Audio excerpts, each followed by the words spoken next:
Je veux annoncer ici que vos prières ont été exaucées. On a eu des réunions comme celles qu'on avait au début. Quand j'ai commencé dans le ministère, il y a bien des années, on ne pouvait même pas asseoir tout le monde. Et on occupait des champs de foire et autres. Les gens étaient là à 3 heures pour remplir le lieu. Ils étaient obligés de fermer les barrières. Ils ne laissaient plus entrer personne. Nous n'allions être là qu'à 7 heures. Voyez, un afflux de milliers de personnes qui venaient de partout. Et j'ai pris les 5 derniers soirs, des dernières réunions, et j'ai mis tout l'accent sur la parole, ce qui a amorcé une prise de conscience de la puissance qui se trouve dans la parole. Voyez, en effet, la parole est Dieu. Voyez, au commencement était la parole était avec Dieu, et la parole était Dieu. Et la parole a été faite chair, et elle a habité parmi nous. Or, Hébreux 4 dit que la parole de Dieu est plus tranchante qu'une épée à 2 tranchants. Voyez, la parole de Dieu est plus tranchante que pénétrante jusqu'à partager l'os et jusqu'à séparer. Elle discerne les pensées de l'esprit du cœur. Voyez, c'est ça la parole de Dieu. Alors, s'il y a un don qui nous permet tout simplement de nous détendre, et la parole elle-même, c'est-à-dire Christ, qui est la parole, entre en nous et discerne les pensées de l'esprit, comme vous l'avez vu. Voyez? Oh, que c'est merveilleux, donc, de voir ce qu'il a fait et la manière dont il nous a bénis. Et puis, c'est ça, je pense, en mettant tout l'accent sur la parole, pendant 4 soirs, en laissant les gens rester assis, tranquillement, se détendre, tout simplement. Et le Saint-Esprit appelait des gens et faisait des choses dans l'auditoire. Alors, le dernier soir, dimanche dernier, dans l'après-midi, j'ai vu l'une des plus extraordinaires lignes de guérison que j'ai jamais vues en Amérique. Voyez? J'avais envoyé Billy avec 100 cartes, et Jean avec 100, et Léo avec 100, et Roy avec 100. Ils ont distribué toutes les cartes, environ 500. Alors, après que les gens avaient vu la parole s'ancrer, et ce qu'elle produisait, alors, en continuant à s'en tenir à la parole, là, les faire venir sur l'estrade. Et j'ai vu des hommes et des femmes jeter leurs béquilles et tout, être guéris avant même qu'ils arrivent à l'estrade. Rien que de voir. Voyez, la parole de Dieu était d'abord sortie, là, dans l'auditoire, et elle s'était implantée au cours de ces 5 messages, ou 4 messages, dans leur cœur, si bien qu'ils y croyaient de tout leur cœur. Alors, tout ce qu'ils avaient à faire, c'était d'avoir une sorte de petit contact, voyez-vous, quelque chose, et ça devenait une réalité. Et aussitôt qu'ils arrivaient à l'estrade, ils étaient guéris là même, sur l'estrade, juste avant de traverser l'estrade. Je crois que vous, les frères, ici, vous connaissez tous frère Ed Hooper, n'est-ce pas? Vous venez de là-bas, en Arkansas. Il est venu, il était avec moi à mes débuts, dans mon ministère du début. Il a dit, ceci ressemble aux jours d'autrefois. Il a dit, c'est comme ça qu'il faisait à l'époque, il y a bien des années. Il y avait des gens qui avaient des tumeurs, qui étaient comme ça, là. Ils sont retournés guéris. Des aveugles, des sourds, des muets, toutes sortes de choses que notre Seigneur a faites. On n'avait même pas besoin de toucher les gens du tout. La parole sortait et accomplissait ces choses. Puis le Seigneur m'a donné un message que j'aimerais apporter à l'Église un de ces jours, quand je reviendrai, et que je pourrai avoir un moment à moi. Je suis fort occupé. Je dois encore repartir demain. J'attends que cette jeune fille arrive. Et même avant de déposer ma valise dans la maison, il y avait déjà quelqu'un là. C'est à peine si je me suis assis depuis. Voyez, je n'ai même pas parlé à ma famille depuis que je suis rentré. Voyez? Et c'est vraiment beaucoup de tension. Alors, je dois solliciter vos prières, à vous tous, pour moi aussi, afin que le Seigneur m'aide à tenir le coup. Bon, je vois notre frère ici, qui est très, très malade, couché sur ce lit de camp. Et nous, quelqu'un va venir tout à l'heure pour que nous partions à Louisville. Je voudrais que vous vous rappeliez de prier aussi pour une jeune fille très bien, qui n'a qu'environ 18 ans. C'est une jumelle et une chrétienne qui va à l'école. Les autres filles parlaient d'elle, vous savez, de ces 2 jeunes filles. Et elle leur disait quelle étape de la vie elle ratait et qu'elle devrait vivre comme les autres filles. Et l'une des jeunes filles a été capable de ne pas en tenir compte. L'autre, elle en a fait un complexe. Elle le prenait très mal et elle a simplement continué à baisser. à s'éloigner de plus en plus et à se tracasser pour ça. Et finalement, elle est en dépression mentale. Et elle est dans une salle d'aliénés. Sa mère et son père vont venir tout à l'heure de Crandall, en Indiana, pour se rendre à l'hôpital psychiatrique où ils ont l'intention de l'envoyer demain à Madison. Bon, cette jeune fille, il n'y a aucune perturbation physique chez cette jeune fille. Il n'y a rien physiquement. Elle est en parfaite santé. Mais c'est vraiment difficile à expliquer. Et en fait, ça ne s'explique pas. Ce qu'il y a, c'est que son esprit est errant, voyez. Alors il faut aller chercher son esprit et le remettre en place. Voyez, nous venons justement de parler, il y a quelques semaines, ici, de la manière dont fonctionne l'organisme humain. Il y a 5 sens par lesquels on accède au corps, et puis 5 voies d'accès, comme on les appellerait. 5 voies d'accès, qui sont la conscience, l'imagination, et ainsi de suite, par lesquelles on accède à l'âme. Et puis, quand on accède à l'esprit, il n'y a qu'une seule voie d'accès pour ça. C'est le libre arbitre. Alors, c'est sur la même base comme l'homme a été créé. Vous pouvez recevoir cela, ou bien vous pouvez le rejeter. Vous pouvez accepter Christ comme sauveur, ou bien le rejeter. Et vous vous trouvez encore près de cet arbre, celui de la vie et celui de la mort. Tous les êtres humains sont placés devant cet arbre. Sinon Dieu serait injuste d'en avoir placé un là, et puis de n'avoir pas donné à l'autre la même possibilité de choisir le bien ou le mal. Et chacun de nous a cette possibilité. Dans le même sens, l'esprit. Nous pouvons être guéris ou nous pouvons ne pas être guéris. Or, ce n'est pas parce qu'il n'y a pas que nous n'avons pas été guéris selon Dieu. Nous l'avons été. En effet, l'alliance est inconditionnelle.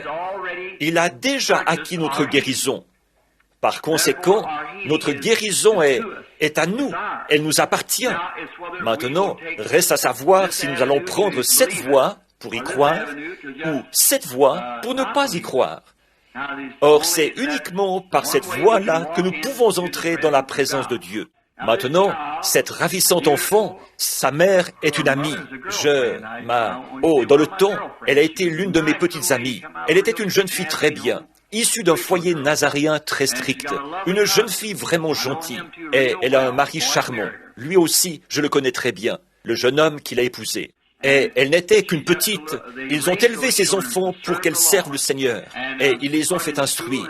Et elles étaient vraiment ancrées en Christ pour ne pas faire les choses qui ne sont pas bien. Mais voilà, c'en est venu là. Tout simplement une perturbation. Tout comme j'ai regardé il y a quelques instants, et mon regard s'est attaché sur un jeune garçon, là derrière, à qui il est arrivé justement la même chose. Exactement. Et nous sommes allés là, un soir, chez Frère Wright, et Orville était vraiment complètement perturbé. Et vous savez, là, il cherchait à me chasser hors de la maison. Nous qui sommes de si bons amis, Orville et moi, vraiment, c'est comme si j'étais son père. C'est moi qui ai célébré le mariage entre son père et sa mère. Elle sautait, elle criait, « Sors d'ici, sors d'ici, sors d'ici !» Voyez? Maintenant, ce qu'il nous a fallu faire, là, c'est pénétrer dans le domaine de l'esprit et aller chercher l'esprit de ce garçon. Voyez, beaucoup de douleurs avaient percé son petit cœur.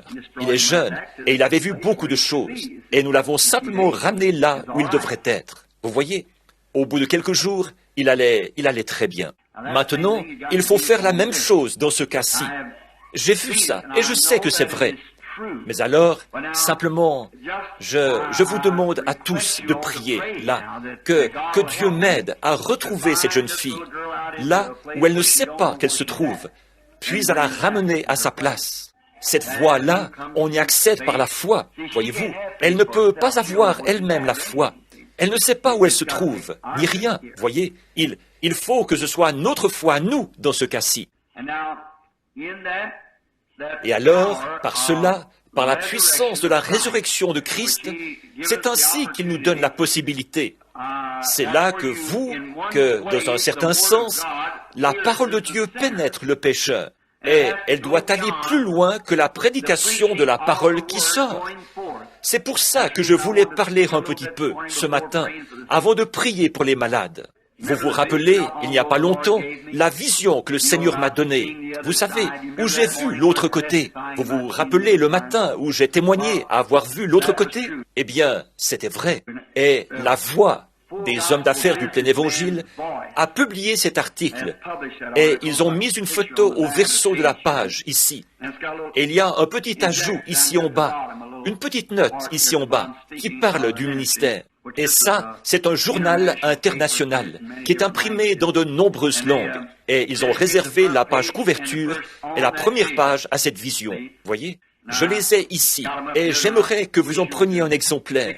Et vous pourrez lire ça et venir. Je ne savais pas combien de frères seraient là ce matin. Et vous, alors, si jamais vous ne receviez pas votre exemplaire, eh bien, vous n'aurez qu'à aller au bureau. Ils en ont là, au bureau. On nous en a donné un certain nombre. C'est sûr, continue à courir vers le but, voyez? Et c'est tout ce qu'il y a dans mon cœur. Tout ce que j'entends, c'est continue à courir vers le but. Juste au-delà du fleuve, il y a un pays meilleur. Alors, continuons à courir vers le but, jusqu'à ce que nous arrivions à ce pays-là. Maintenant, je pense qu'on doit faire une consécration, celle de la petite de frère Stricker et de sœur Stricker. Alors, ça fait combien maintenant, sœur Stricker? 6 jeunes enfants. C'est une belle petite famille, ça. Donc, ils ont été nos missionnaires en Afrique. Ils sont rentrés dernièrement. Et tous leurs enfants sont de beaux petits-enfants. Et je vois que celle-ci l'est aussi, alors qu'ils l'amènent ce matin pour un service de consécration. Où est Teddy? Teddy, voudrais-tu venir au piano un petit instant, fiston? Et nous allons prendre notre chant, notre petit chant. Vous savez, ce petit chant, je crois, que nous chantons. Amenez-les. C'est ça, n'est-ce pas? Éloignez-les des chants du péché. Et la raison pour laquelle nous jouons ça, c'est parce que nous faisons tout ce que nous pouvons en tant que parents. Nous les amenons pour les consacrer. Nous les consacrons au Seigneur et nous les amenons pendant qu'ils sont encore tout petits, afin qu'ils ne s'égarent pas dans ce champ du péché. Amenez-les. Nous allons juste, tu le connais, Teddy? Nous allons juste en chanter un couplet maintenant.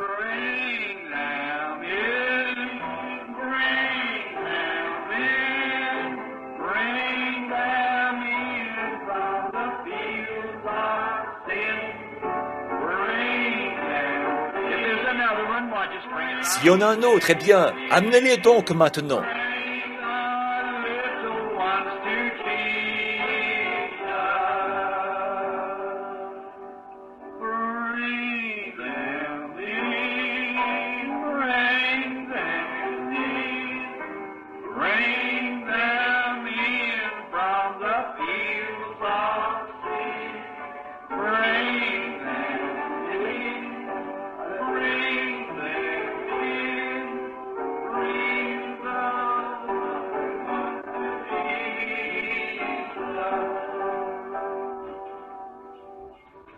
Frère Stricker et sœur Stricker, je me rends compte que vous connaissez le sens de ce chant-là, de les amener.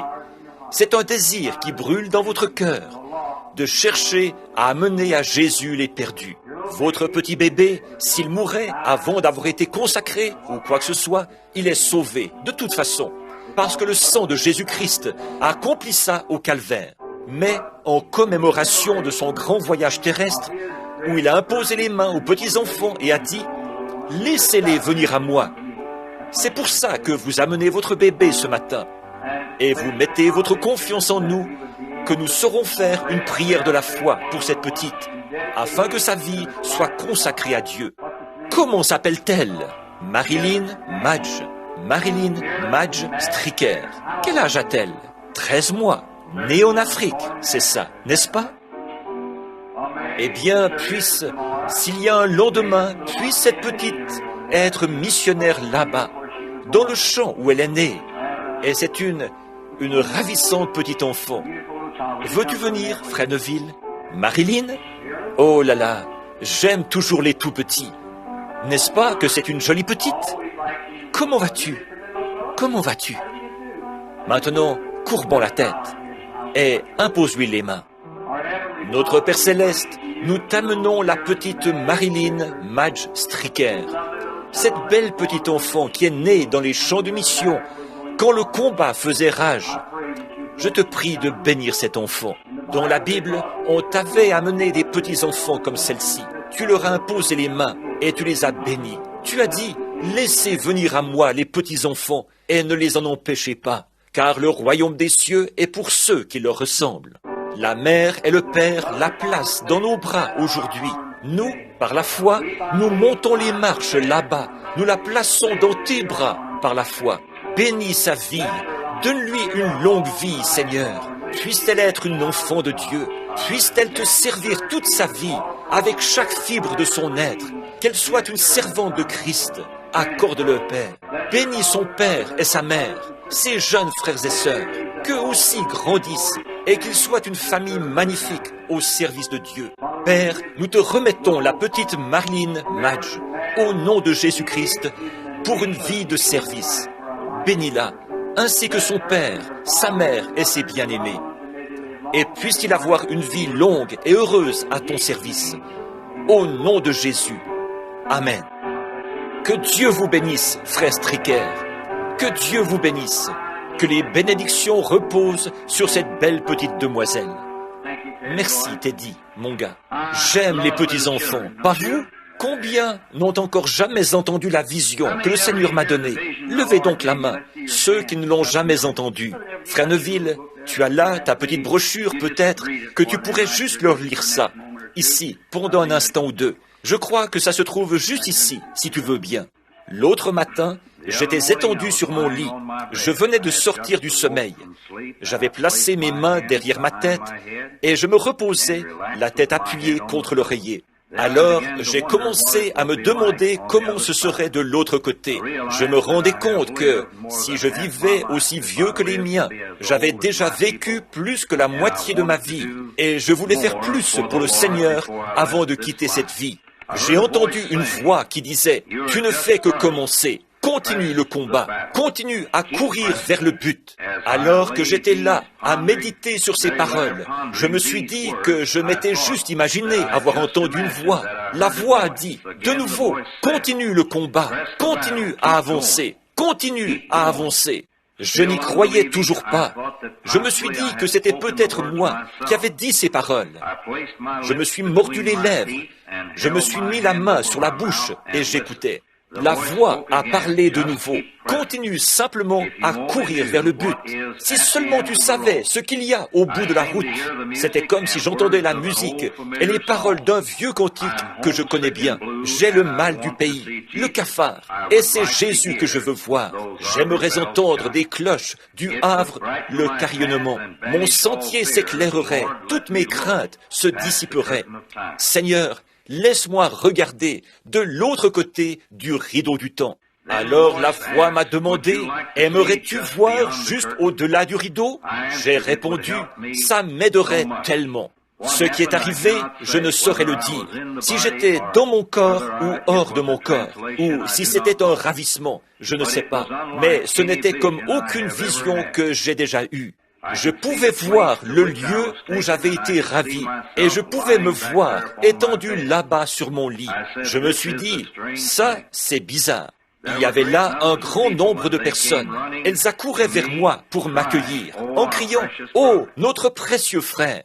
D'abord, des jeunes femmes sont venues. Elles avaient l'air d'être au début de la vingtaine et elles m'étreignaient en disant « Notre précieux frère ».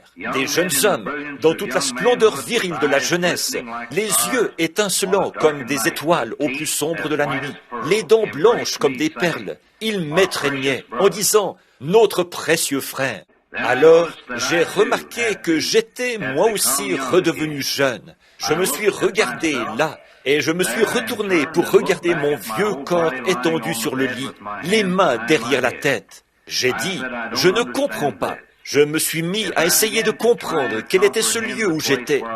Et alors, j'ai commencé à prendre conscience qu'il n'y avait pas d'hier et pas de demain là-bas. Personne ne semblait se fatiguer. Alors qu'une multitude de jeunes femmes, les plus belles que j'ai jamais vues, me sautaient au cou, j'ai constaté qu'il y avait seulement un grand sentiment d'amour qui m'envahissait, sans aucune attraction physique, comme c'est le cas dans le comportement humain.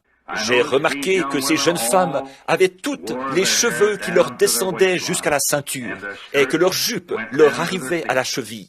Ensuite, Hope, ma première femme, m'a serré dans ses bras et elle a dit « Mon précieux frère ». Puis, une autre jeune femme m'a serré dans ses bras et Hope s'est retournée et a serré cette jeune femme dans ses bras. J'ai dit « Je ne comprends pas. Ceci, c'est quelque chose de totalement différent de notre amour humain. Je ne veux pas retourner dans ce vieux corps étendu sur le lit. » Alors, une voix m'a parlé. Ceci, c'est ce que tu as prêché. C'est le Saint-Esprit. Ceci, c'est l'amour parfait. On ne peut pas entrer ici si on ne l'a pas. Ensuite, on m'a pris et on m'a fait asseoir à un endroit élevé. Il y avait tout autour de moi un grand nombre d'hommes et de femmes dans la fleur de leur jeunesse. Ils criaient de joie. « Oh, notre précieux frère, nous sommes tellement heureux de te voir ici. » Je me suis dit, je ne rêve pas, car je peux voir ces gens, et je peux voir mon corps étendu là-bas sur le lit. La voix m'a parlé. Tu sais, il est écrit dans la Bible que les prophètes étaient recueillis auprès des leurs. J'ai dit, oui, je me souviens d'avoir vu ça dans les Écritures, mais il n'y a pas autant de Branham que ça. La voix a répondu, ce ne sont pas des Branham, ce sont tes convertis, ceux que tu as conduits au Seigneur. Certaines de ces femmes, que tu trouves si jeunes et si ravissantes, avaient plus de 90 ans quand tu les as conduites au Seigneur. Ce n'est pas étonnant qu'elles crient, mon précieux frère. Puis toute la multitude s'est écriée ensemble, si tu n'étais pas allé proclamer l'Évangile, nous ne serions pas ici. J'ai demandé, « Oh, où est Jésus? Je veux le voir. » Ces gens ont répondu, « Il est juste un peu plus haut. Un jour, il viendra à toi. Tu as été envoyé comme chef, et quand Dieu viendra, il te jugera selon ce que tu as enseigné. » J'ai demandé, est-ce que Paul et Pierre devront, eux aussi, être jugés comme ça? La réponse a été oui. J'ai dit, j'ai prêché ce qu'ils ont prêché. Je n'en ai pas dévié ni d'un côté ni de l'autre. Ils baptisaient au nom de Jésus, j'ai fait de même. Ils enseignaient le baptême du Saint-Esprit, j'ai fait de même. Tout ce qu'ils ont enseigné, moi aussi, je l'ai enseigné. Nous le savons, ont dit ces gens. Et nous savons qu'un jour, nous retournerons sur terre avec toi. Jésus viendra et tu jugeras selon la parole que tu nous as prêchée. Après, tu nous présenteras à lui et tous ensemble, nous retournerons sur terre pour y vivre pour toujours. J'ai demandé, est-ce que je dois retourner sur terre maintenant? Ils ont répondu, oui, mais continue à courir vers le but. Alors que je commençais à quitter ce lieu de beauté et de joie, aussi loin que je pouvais voir, des gens venaient vers moi pour m'étreindre. Ils criaient, « Mon précieux frère !» Tout à coup, j'étais de nouveau sur le lit. J'ai dit, « Oh Dieu, aide-moi, que je ne fasse jamais de compromis sur la parole, que je m'en tienne strictement à la parole. Peu m'importe ce que n'importe qui d'autre peut faire. Seigneur, que je continue à courir vers ce lieu de beauté et de joie. Je suis plus convaincu que je ne l'ai jamais été de toute ma vie, qu'il faudra avoir l'amour parfait pour rentrer dans ce lieu-là. Il n'y avait pas de jalousie, pas de fatigue, pas de maladie, pas de vieillesse, pas de mort. Il n'y avait qu'une beauté et une joie suprême. Quoi que vous fassiez, mettez tout le reste de côté jusqu'à ce que vous ayez l'amour parfait. Arrivez-en à pouvoir aimer tout le monde, même tous vos ennemis. Peu importe si l'avion est secoué, s'il y a des éclairs, si l'ennemi braque ses armes sur vous, ces choses n'ont aucune importance. Ayez l'amour parfait. Si vous n'êtes pas sauvé, acceptez Jésus-Christ comme votre sauveur maintenant. Si vous n'avez pas été baptisé d'eau, faites-vous baptiser maintenant. Si vous n'avez pas reçu le baptême du Saint-Esprit, recevez-le maintenant. Continuez à courir vers cet amour parfait qui vous fera entrer dans ce lieu de beauté et de joie, au-delà du rideau du temps. Je me suis dit que certains d'entre vous allaient peut-être avoir l'occasion de lire ça. Et si vous n'avez pas cette petite brochure, eh bien, vous pourrez la prendre. Puis, juste au bas de la page, il a inséré une petite note, là, au sujet du ministère. Je ne sais si vous l'avez remarqué ou pas, juste en bas, après que vous avez lu ça, juste en bas, une petite insertion en bas. Or ça, c'est publié pratiquement dans toutes les langues sous le ciel, voyez-vous, pour être lu partout dans le monde. Bon. Pourquoi Pourquoi? Eh bien, vous dites, pourquoi est-ce que vous dites ça, frère Branham, avant de prier pour les malades? C'est à cause de ceci. C'est afin que nous sachions que nos efforts ne sont pas vains.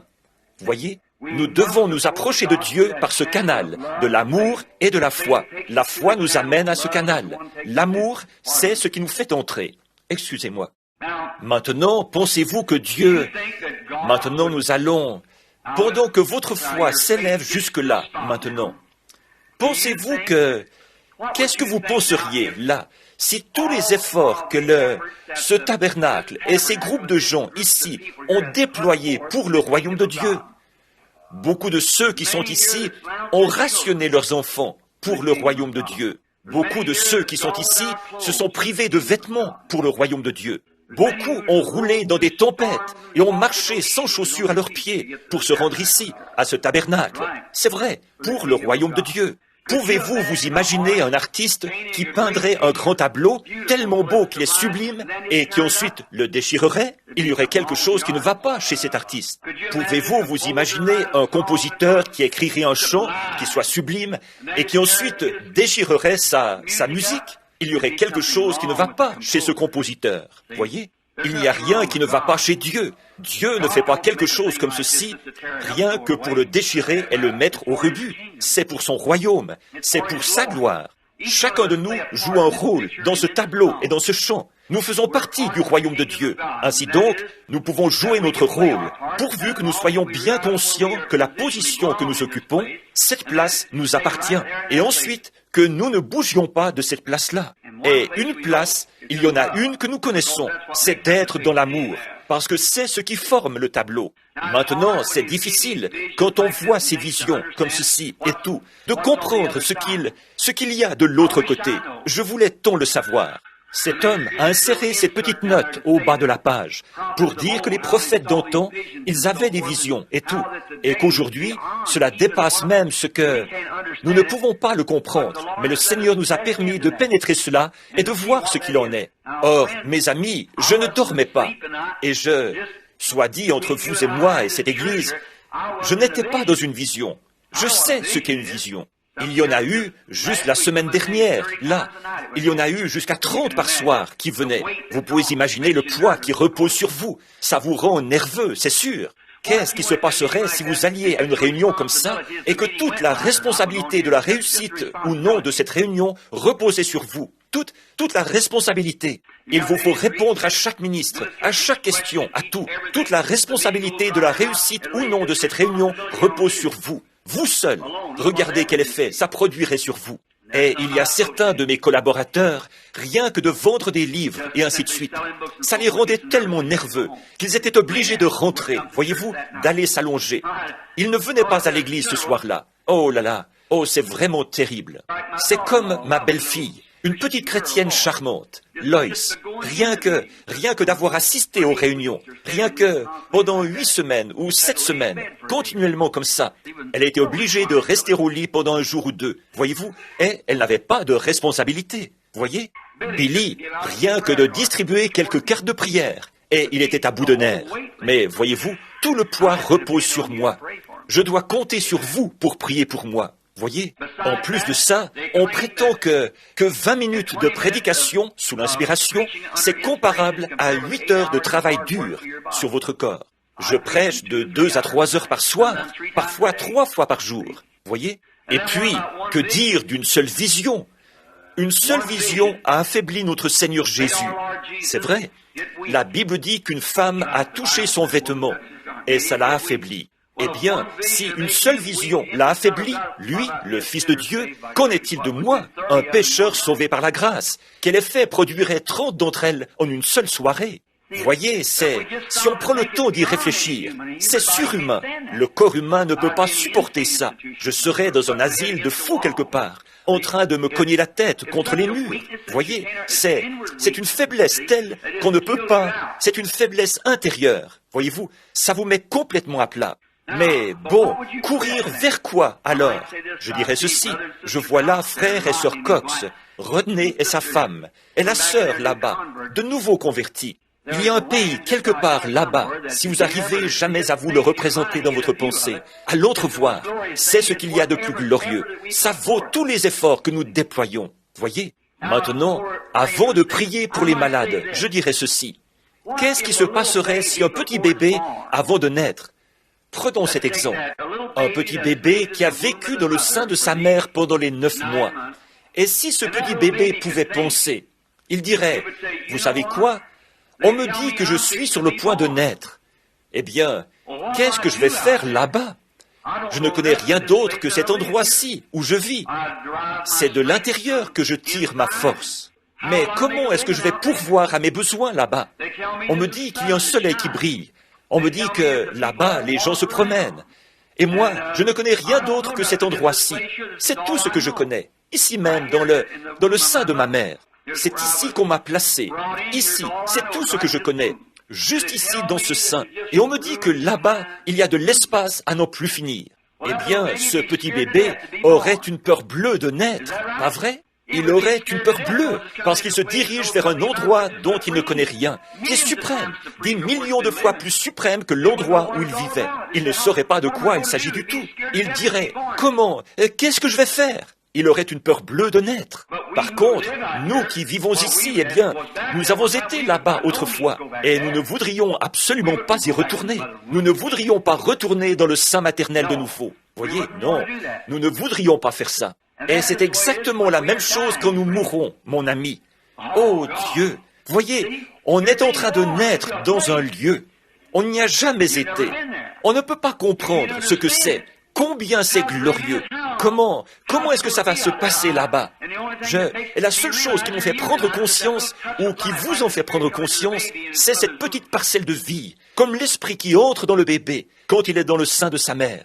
Voyez, c'est le seul moyen par lequel nous pouvons comprendre ce qu'est ce grand pays là-bas, alors qu'il n'y aura pas de maladie, pas de chagrin, pas de mort, pas de vieillesse, ni rien. Oh là là! Voyons, une fois arrivé là-bas, jamais vous ne voudriez revenir à un endroit comme celui-ci. Pas plus qu'un bébé ne voudrait retourner dans le sein de sa mère.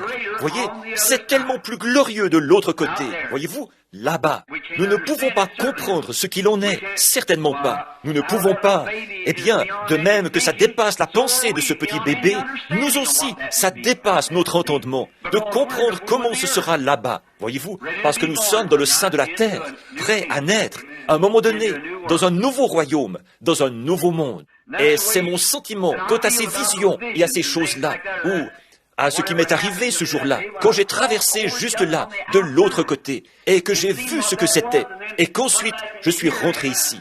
Pouvez-vous vous imaginer si vous étiez un bébé et que vous aviez eu connaissance de combien c'est glorieux de se promener ici, de voir les arbres en fleurs, les oiseaux chanter, le soleil briller, et une vie comme celle-ci, et qu'ensuite vous deviez être confiné dans un sein. Voyons, vous ne voudriez pas du tout y retourner. Eh bien, alors, nous, de notre côté, notre pensée s'engourdirait à essayer de penser à ce que c'est là-bas, alors que l'Écriture dit, ce sont des choses que l'œil n'a point vues, que l'oreille n'a point entendues, et qui ne sont jamais montées au cœur de l'homme, que Dieu réserve à ceux qui l'aiment. Voyez? Alors, nous savons que c'est glorieux de l'autre côté.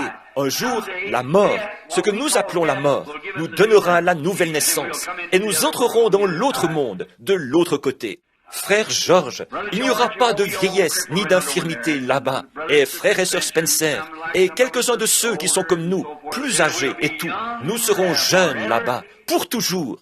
Ce vieux, je laisserai ce corps mortel pour saisir le prix éternel. Crions en traversant les airs. Adieu, précieuse heure de la prière. Alors ce sera fini. Plus de longues nuits de prière.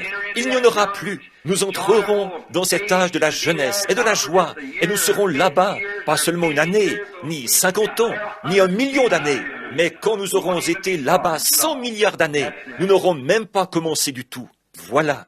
Alors, pourquoi ne serions-nous pas heureux ce matin? Pourquoi ne nous réjouirions-nous pas? Pourquoi ne tirerions-nous pas profit de toutes les grandes choses que Dieu nous a données? Considérez la guérison divine. Pourquoi Jésus a-t-il été meurtri? Pour déchirer le tableau et dire « Il n'y a rien de vrai là-dedans » Son corps a été meurtri là-bas. Ses côtes étaient visibles. Et c'est ainsi que par ces meurtrissures, nous avons été guéris. Ne déchirons pas le tableau ce matin. Embrassons cela. Acceptons-le. Maintenant, frères, et tous ceux d'entre vous, là, pour qui on va prier, si vous voulez bien vous placer autour de l'autel, alors que le message a été donné il y a quelques instants, par l'interprétation et les langues, disant que nous allions imposer les mains aux malades et voir les œuvres puissantes de Dieu. Notre frère, là, vous n'avez pas besoin de vous lever, frère. Vous qui êtes couchés sur le lit de camp, nous viendrons vers vous. Mais s'il y en a d'autres ici pour qui on va prier, qui aimeraient se placer autour de l'autel, pendant que mon frère et moi, nous imposerons les mains aux malades, venez donc maintenant. Et souvenez-vous, embrassez ce tableau. C'est par ces meurtrissures que nous avons été guéris. Je ne le comprends pas, Seigneur. Bien sûr que non. Vous êtes encore dans le sein de la terre. Mais il a fait ses préparatifs là, et il ne prendrait pas... Pourquoi a-t-il été meurtri? Rien que pour déchirer le tableau, ou déchirer le champ, le mettre au rebut? Non, monsieur. Il a été meurtri, blessé, et son sang a coulé pour que nous soyons guéris. Et c'est par ça que par ces meurtrissures, nous sommes guéris. Chacun de nous. Maintenant, pendant que vous venez, que vous vous rassemblez autour de l'autel pour la prière. Maintenant, beaucoup de cette évangélisation américaine super sensationnelle, et où on raconte que vous devez faire ceci, faire cela, il y a une chose. Je veux être honnête avec vous là-dessus, mon ami. La chose, c'est que la manière dont Dieu guérit, c'est en se fondant sur le principe que vous allez le servir. Voyez? C'est en se fondant sur le principe que vous allez le servir. Nous devons accepter notre guérison en nous fondant sur le principe que nous allons le servir après avoir été guéris. Or, la Bible dit, confessez vos fautes les uns aux autres, priez les uns pour les autres, afin que vous soyez guéris. Voyez? C'est en se fondant sur ce principe, vous allez servir Dieu. Beaucoup d'entre vous, ici, sont peut-être mourants, et vous devrez mourir s'il ne se passe pas quelque chose. Alors, je veux que vous, dans votre cœur, maintenant, nous pourrions vous oindre d'huile, nous pourrions prier pour vous, le pasteur et moi, faire une prière de la foi, faire tout ce que nous pouvons, mais ça ne servira à rien tant que vous n'entrerez pas vous-même en communion avec Christ. Voyez, vous devez arriver à cette communion-là. Moi, Seigneur, je vois une jeune femme marcher là-bas maintenant même. Elle est venue il n'y a pas longtemps à la maison. Elle avait quelque chose comme une tumeur ou la maladie de Hodgkin. Et elle est de confession méthodiste. Je crois que c'est ça, n'est-ce pas, sœur? Et elle avait une grosseur volumineuse au côté. Et maintenant, la voilà debout, guérie. Je vois sœur Weaver, debout ici, qui a été l'un des cas de cancer les plus graves que j'ai jamais vus de ma vie. La première chose que je lui ai demandé, c'est si elle allait se faire baptiser au nom de Jésus-Christ et confesser ses péchés. Quand je l'ai fait entrer dans l'eau ici, je devais la tenir. Elle était tellement maigre, ses bras étaient tout décharnés, et elle s'est fait baptiser au nom de Jésus-Christ. Et il y a au moins 10 ans de ça, n'est-ce pas, sœur? 16 ans.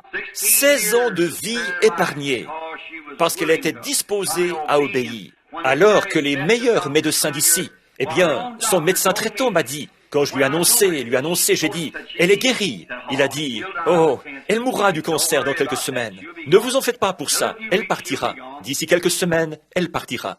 Et il lui avait déjà dit qu'il ne lui restait plus qu'environ un jour à vivre. Et la voici aujourd'hui, 16 ans plus tard, debout à l'autel. Que dire de plus? Ça s'est reproduit maintes et maintes fois. Maintenant, Dieu ne fait pas ça seulement pour l'un de ses enfants, sans le faire pour un autre de ses enfants. Il le fait pour tous ses enfants, que celui qui veut vienne. Vous êtes invités à venir à lui. Or, la prière de la foi sauvera le malade. La Bible dit.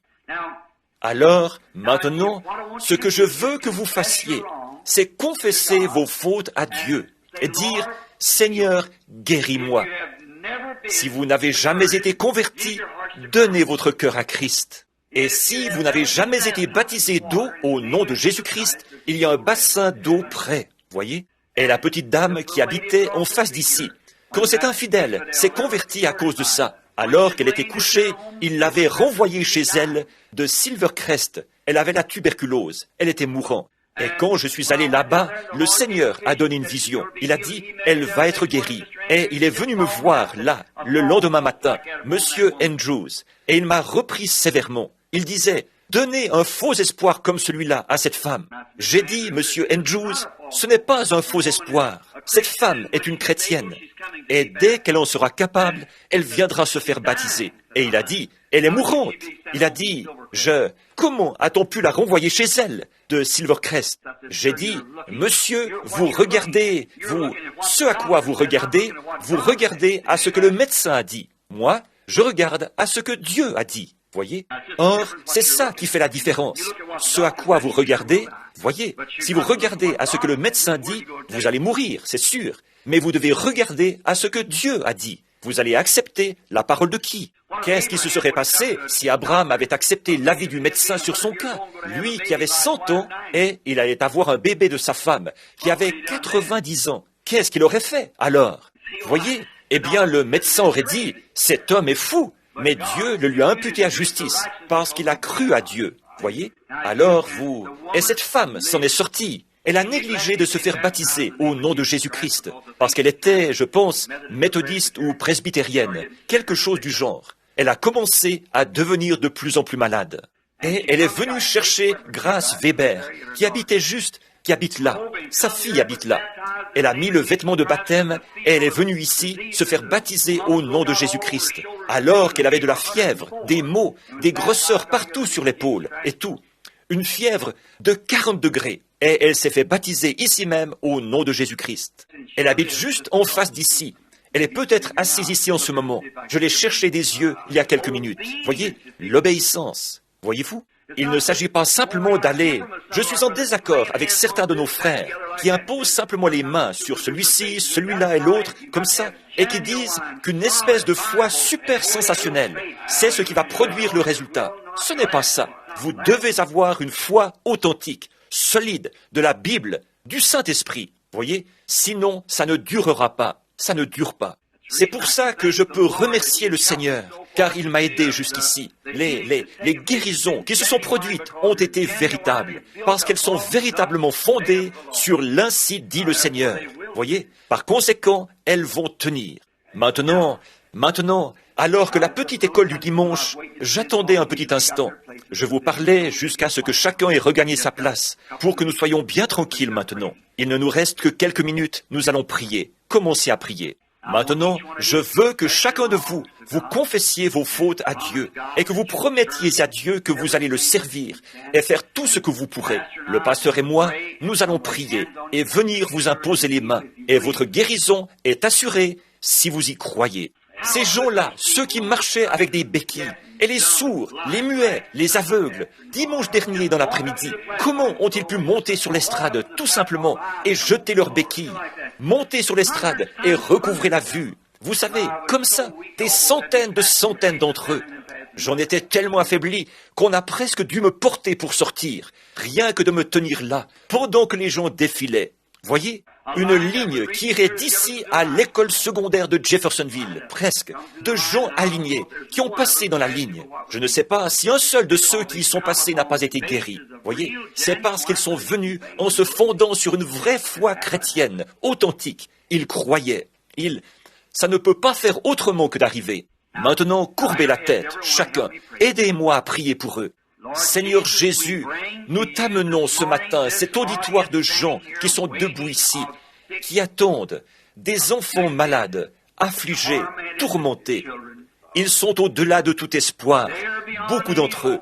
Seigneur, hors de la portée de la médecine, et en particulier cet homme qui est couché ici, sur ce lit de camp. Ou bien ce sera ta grâce, ou bien il sera retiré du monde dans quelques jours. Et sans doute que certains de ceux qui sont debout ici à l'autel, peut-être qu'une crise cardiaque les attend, des maladies, des afflictions qui les démoliraient. Il n'y a qu'une seule chose, Père, qui peut les sauver, c'est d'aller au-delà des 5 sens du corps, ici, là où les médecins, sans doute, ont essayé loyalement de sauver leur vie. Des maladies, le cancer, la tuberculose, les problèmes cardiaques. Malgré tout le rafistolage, toutes les sondes, tout le matériel et tous les médicaments contre les microbes, l'ennemi continue à gagner du terrain pour leur ôter la vie. Et je leur ai exprimé, Seigneur, je crois, ton opinion. Et j'ai entendu cet homme qui a parlé en langue ce matin et qui a donné cette interprétation de ce qui allait se passer aujourd'hui. Quelques-uns d'entre eux vont le recevoir. Seigneur, certainement. C'est vrai, je le crois. Et maintenant, comme il est écrit dans la Bible, David, le jeune berger, gardait les brebis de son père, là-bas, derrière le désert. Et un jour, un lion est venu enlever un des agneaux de son père, et il est parti avec. Et ce jeune berger, qui avait la foi, qu'est-ce qu'il avait pour attaquer ce lion? Non pas une carabine moderne ou un fusil, mais il avait une petite fronde, et il a poursuivi ce lion. Il a tué ce lion, et il a ramené cette brebis. Un ours est venu en enlever une. Il a poursuivi cet ours, qui aurait pu l'écrabouiller. Mais il n'a pas pensé à la taille de l'ours, à la puissance du lion, à la rapidité de celui-ci, ni à son incapacité d'y arriver par la fronde. Mais quand il s'est tenu devant le roi Saül, il a dit, « Ton serviteur faisait paître les brebis de son père, et un lion est venu en enlever une, et il est parti avec. Je l'ai poursuivi, et j'ai ramené cette brebis. » Il a dit, « Le même Dieu qui m'a délivré de la main, ou de la patte de cet ours, ou de la gueule de ce lion, peut aussi prendre ce Philistin incirconcis et le livrer entre mes mains. » Et nous connaissons la suite de l'histoire. Il l'a effectivement tué. Il a tué un homme qui était bien des fois plus grand que lui, et qui était un guerrier. Et Saül, ce grand roi, ce grand homme puissant, il n'arrivait pas à comprendre que ce jeune garçon puisse avoir une telle foi dans une fronde. Non, pas dans une fronde, mais en Dieu. Maintenant, Seigneur, il y a debout autour de l'autel, couchés ici sur ce lit de camp, les brebis de Dieu, ces petits agneaux en quelque sorte, à lui. Ils ont été attrapés par un lion appelé le cancer, un ours appelé la tuberculose. D'autres maladies les ont attrapés, les ont secoués, les ont démolis. Seigneur, je viens à leur secours avec une petite fronde appelée la prière de la foi. Ce n'est pas grand-chose, mais je sais ce qu'elle a accompli. Et je sais qu'il s'agit toujours du même Dieu.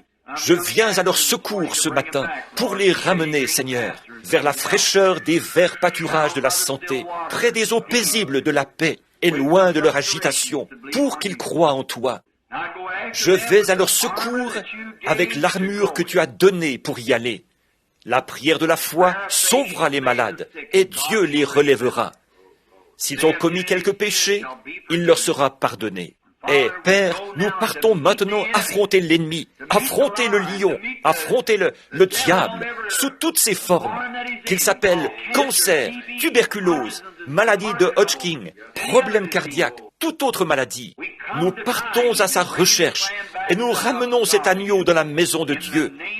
C'est au nom de Jésus-Christ que nous partons pour utiliser cette fronde que tu nous as donnée. Sois avec nous, Père, alors que nous nous approchons de toi avec révérence, maintenant, au nom de Jésus. Je veux que vous gardiez la tête inclinée. Nous nous approchons pour oindre d'huile et imposer les mains aux malades. Et la prière de la foi sauvera les malades. Tous les chrétiens qui sont ici, appliquez votre foi à cette ligne de prière.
Notre Père Céleste, ceux qui pouvaient se lever ont levé les mains, montrant qu'ils l'avaient accepté. Ce frère, qui était couché sur le lit de camp, il s'est levé pour montrer qu'il avait accepté sa guérison.